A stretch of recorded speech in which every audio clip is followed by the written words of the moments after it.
Gusto ni Rika, oh.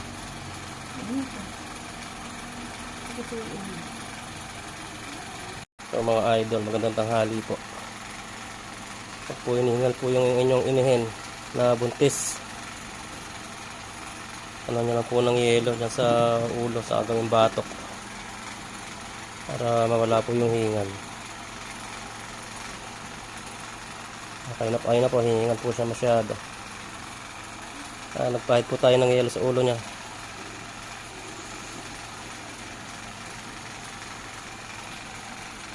Sobrang init po kasi ngayon ng panahon, mga idol. At may ventilador na, hinihingal pa rin si buntis.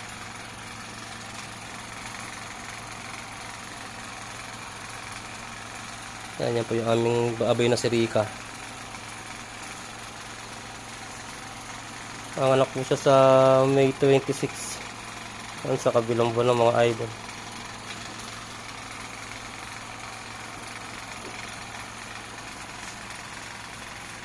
Ang laki po ng tiyan.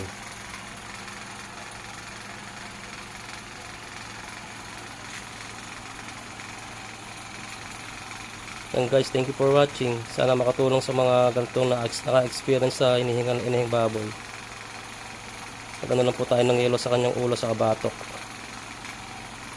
Yan, gusto ni Rika, oh, nalamigan.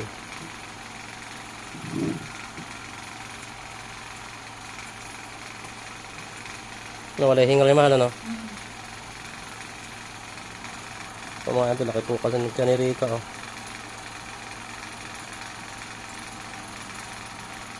Gusto nyo yung may yelo. Naginawahan sa lamig.